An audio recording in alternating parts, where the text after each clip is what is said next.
शुरुआत में ही आपको कहा था मैंने, और इस बात को लेकर तमाम बहस भी चल रही थी कानून के जानकारों से, पुलिस वालों से, लोगों से। अंजलि केस में जो कुछ हुआ, क्या वो एक गैर हिरासतन हत्या का मामला था या फिर हत्या का? 304 का केस बनना चाहिए या 302 का? अलग अलग लोगों की राय थी। खुद दिल्ली पुलिस का ये कहना था कि इसमें मोटिव और इंटेंशन को इस्टेब्लिश करना सबसे बड़ा मुश्किल काम होगा अदालत में, और ये 304 के लिए एक फिट केस है। बहुत सारी उंगलियां उठी दिल्ली पुलिस की लापरवाही को लेकर, और जिस तरीके के धीरे धीरे सबूत आए उससे लगा था कि यह मामला कहीं ना कहीं मुड़ेगा। आपको याद होगा कि अंजलि केस के बाद लोगों के गुस्से को देखते हुए गृह मंत्रालय यानी कि होम मिनिस्ट्री ने इसमें दखल दिया, क्योंकि दिल्ली पुलिस सीधे होम मिनिस्ट्री के अंडर में आती है, और उसके बाद कहा कि इस मामले की जांच हो और इसकी जांच की रिपोर्ट हमें फौरन दी जाए। और फिर स्पेशल कमिश्नर शालिनी सिंह की अगुवाई में एक इंक्वायरी कमेटी बैठी, जिसने अंजलि केस के तमाम लूपहोल्स, कैसे हुआ हादसा, कहाँ पे पुलिस की गलती थी, उसकी जांच की। और शालिनी सिंह ने अपनी ये रिपोर्ट होम मिनिस्ट्री को सौंप दी। अब ये जो रिपोर्ट दी उसमें शालिनी सिंह ने ये कहा है और ये एक्सेप्ट किया और माना है कि इसमें कई जगह पर दिल्ली पुलिस से लापरवाही हुई, गलतियां हुई, और दिल्ली पुलिस के जवान जहां पे ड्यूटी पे थे उन्होंने अपनी ड्यूटी को ईमानदारी से पूरा नहीं किया। खास तौर पर 11 ऐसे पुलिस वाले जो उस रात या तो उन 3 थानों के अंदर जिनकी ड्यूटी थी, चाहे वो पुलिस चौकी पर हो या फिर पीसीआर में, तो ऐसे लोगों को जिम्मेदार ठहराया। और 11 ऐसे पुलिस अफसर, जिसमें एसआई से लेकर यानी सब इंस्पेक्टर से लेकर कांस्टेबल तक है, हेड कांस्टेबल भी है, उनको सस्पेंड कर दिया गया। 11 पुलिस अफसर, ये ज़्यादातर नीचे रैंक के अफसर हैं, एक बस एसआई छोड़ दे तो उसके बाद एसआई भी है। 11 पुलिस वालों को इसलिए सस्पेंड किया गया है क्योंकि इस रिपोर्ट में माना कि उस रात 31 दिसंबर से लेकर 1 जनवरी की सुबह तक जो उनकी गश्त होनी चाहिए, पेट्रोलिंग होनी चाहिए 12 से 13 किलोमीटर तक, सड़क पे वो नज़र आई नहीं, और इसीलिए एक गाड़ी एक लाश को लेकर घूमती रही, उनकी नज़र पड़ी नहीं। तो ये गुनहगार हैं, जिम्मेदार हैं, और उन सबको सस्पेंड किया गया। उनसे कहा गया कि वो अपनी वर्दी, अपने आई कार्ड, ये सारी चीज़ें जो हेडक्वार्टर है इनका, वहाँ पर जाके जमा कर दें, और जब तक अगला आदेश नहीं आएगा ये सस्पेंड रहेंगे। लेकिन ये लीव पे भी नहीं जाएंगे, बल्कि हेडक्वार्टर में ही रिपोर्ट करते रहेंगे। साथ ही जो दिल्ली पुलिस के डीसीपी उस एरिया के, उनको नोटिस सर्व किया गया है। उस नोटिस में यह है कि उन्होंने इस हादसे के बाद जिस तरीके से फौरन एक्शन लेना चाहिए, ये बहुत सारी चीज़ें जो मीडिया में गलत तरीके से आई, तो उसके लिए वो नोटिस सर्व किया गया कि आप बताएं कि आपके खिलाफ भी एक्शन क्यों ना लिया जाए, तो वो जवाब देंगे। लेकिन इन सबसे बड़ी चीज़ ये थी कि होम मिनिस्ट्री ने दिल्ली पुलिस से कहा कि जिस तरीके के एविडेंस अब सामने आ रहे हैं, उसे देखते हुए दिल्ली पुलिस को इस केस को 302 यानी कि आईपीसी के सेक्शन 302 हत्या के तहत मामला दर्ज करना चाहिए। फिलहाल दिल्ली पुलिस ने 304 यानी कि गैर इरादतन हत्या के तहत एफआईआर दर्ज कर रखा है। अब गृह मंत्रालय ने चूंकि कहा है, तो फिर कानूनी जो सलाह है, बीते 2-4 दिन से लग रहा था दिल्ली पुलिस भी कुछ इशारा दे रही थी कि शायद वो 302 के लिए ही जाएंगे। तो अब ये लगभग मान कर चलिए, अगर ऐन वक्त पे कोई चीज़ ऊंच नीच ना हो जाए, कि अंजलि केस में दिल्ली पुलिस 302 के तहत ही एफआईआर दर्ज करेगी, और इसी 302 के तहत चार्जशीट तैयार होगी, और उसके बाद ये मामला अदालत में ट्रायल के लिए जाएगा। तो जो चीज़ हम लोग बार बार कह रहे थे, अब शायद वो होने जा रहा है। लेकिन ये 302 में कैसे दर्ज होगा? जो दिल्ली पुलिस का बयान था, आपको एक तफसील से मैंने डिटेल में बताया भी था, जो उनका ये कहना था कि 302 में मोटिव और इंटेंशन को इस्टेब्लिश करना बड़ा मुश्किल काम होगा, और इसीलिए 304 के लिए एक फिट केस है। अब मोटिव और इंटेंशन, ये 2 चीज़ें बार बार आ रही है, ये है क्या भला, कैसे ये फिट बैठता है, कैसे किसी केस पे नहीं होता है। मैंने बहुत सारे एग्जांपल आपको दिए थे हिट एंड रन केस के, तो चाहे वो BMW हो, सलमान खान का हिट एंड रन केस हो, या फिर एलिस्टर परेरा का केस हो, तो उन सभी में ज़्यादा सज़ा तो हुई नहीं। अब इसमें 302, आज 2 अलग अलग कानून के महारथियों से हमारे सहयोगी चिराग गोठी ने बात की थी।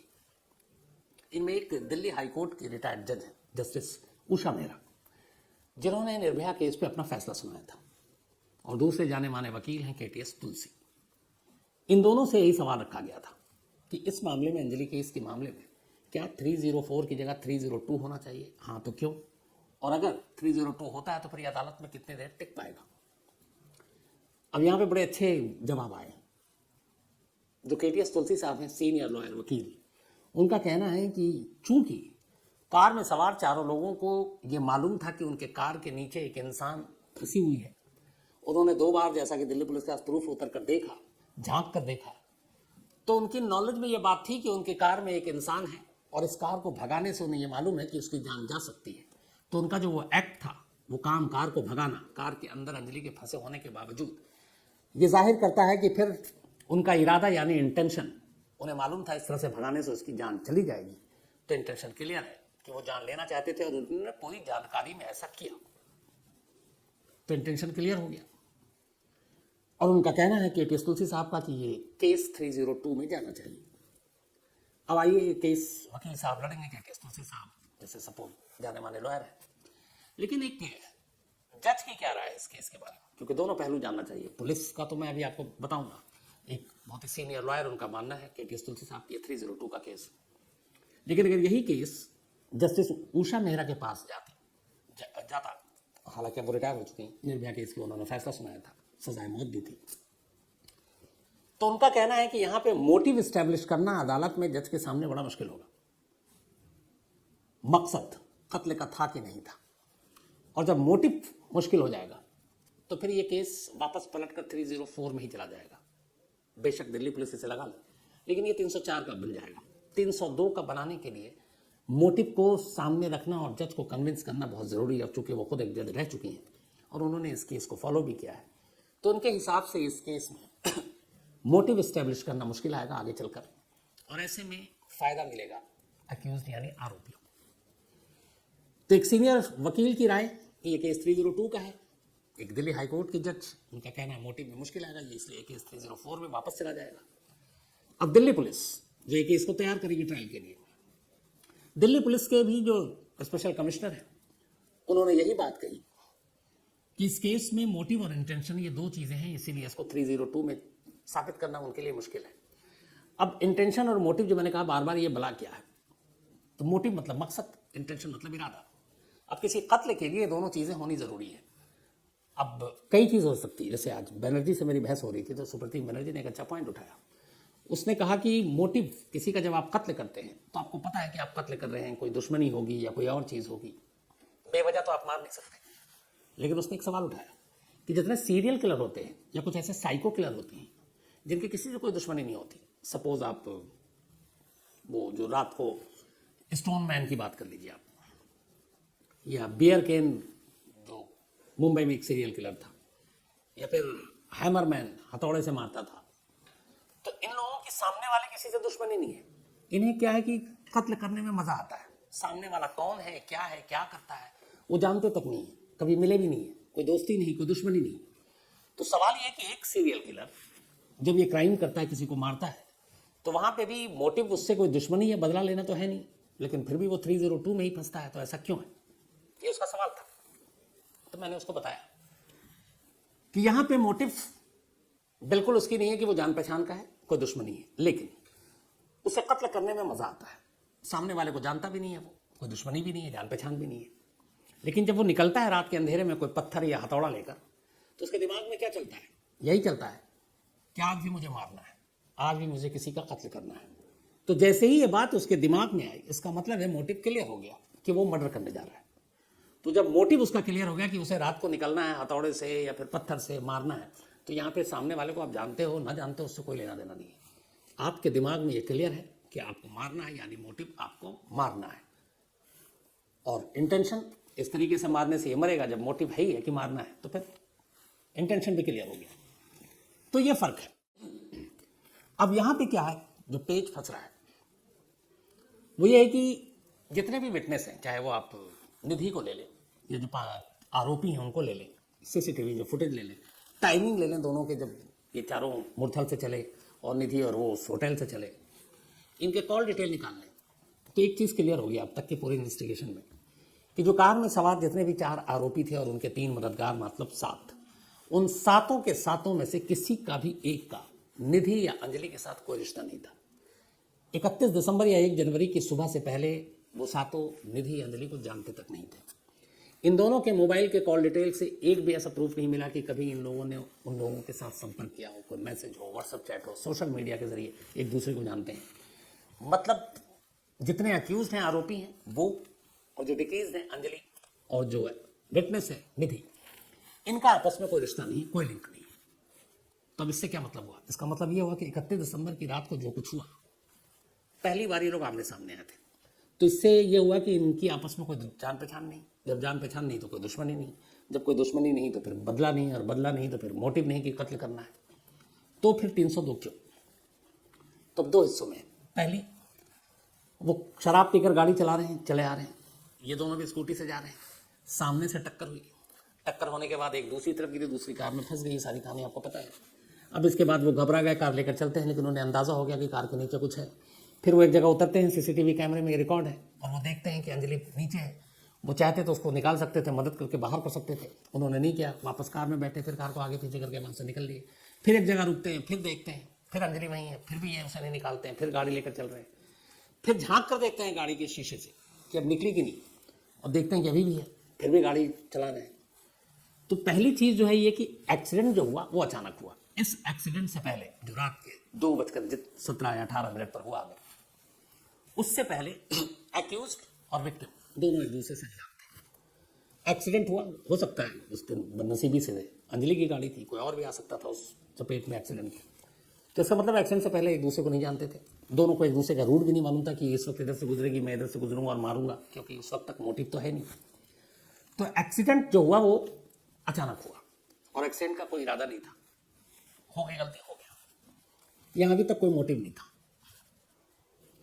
तो ये कि अदालत में बड़े अच्छे तरीके से जो केटीएस तुलसी साहब ने कहा है, जो जस्टिस उषा मेहरा रिटायर्ड, उन्होंने कहा कि जब ये एक्सीडेंट हुआ तो अचानक हुआ, इससे पहले एक दूसरे के कोई जान पहचान नहीं, दोस्ती नहीं, दुश्मनी नहीं, और उसके बाद हादसा सड़क पे होता रहता है। तो मारने के नियत से वो एक्सीडेंट तो किया नहीं, हो गया।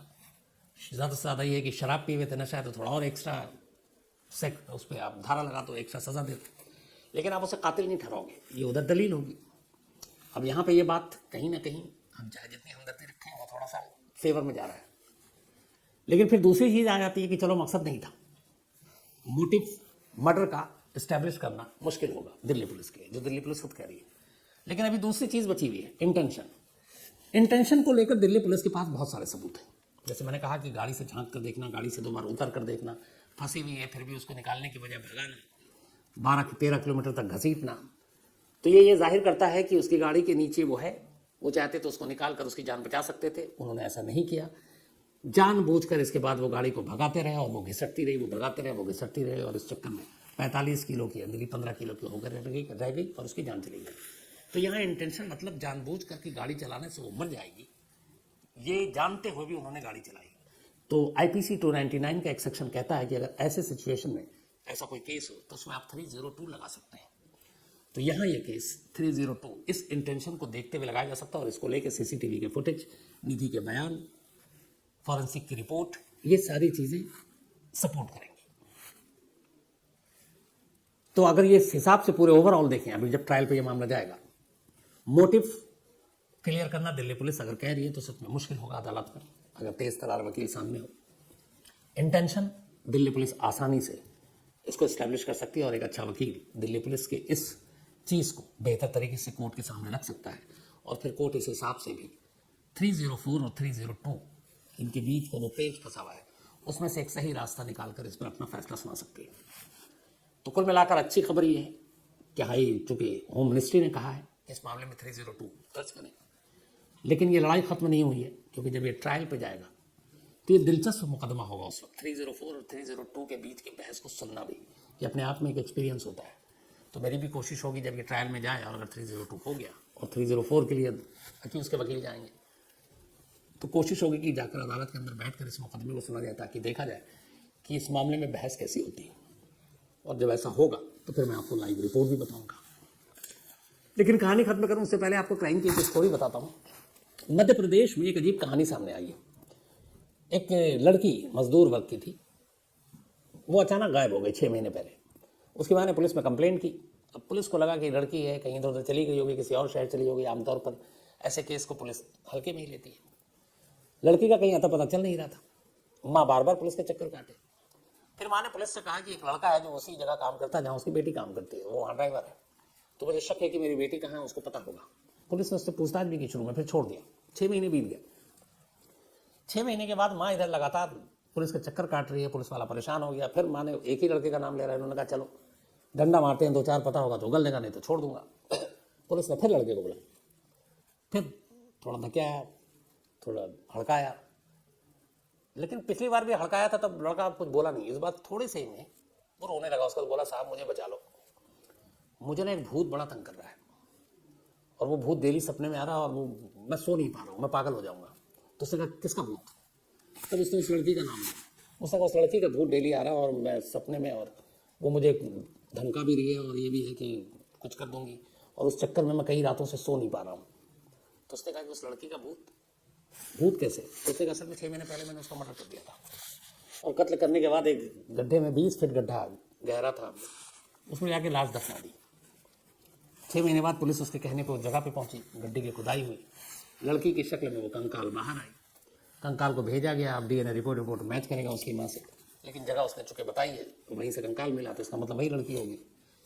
लेकिन यहाँ वो लड़का पहले पुलिस के डर और उससे कुछ सच नहीं बोल रहा था। दूसरी बार में शायद अगर वो सपने में वो लड़की भूत बनकर ना आती तो वो ये सच बोलता भी नहीं, लेकिन वो उससे ज़्यादा पुलिस के मारपीट और 3rd डिग्री से ज़्यादा टॉर्चर से ज़्यादा इसलिए डरा हुआ था कि उस भूत के डर से वो सो नहीं पा रहा था। उसे लगा था नींद आ नहीं रही, मैं पागल हो जाऊंगा और इस भूत से बचाओ, तो इसलिए उसने सच उगल दिया और इस तरीके से 6 महीना पुराना एक केस खुल गया।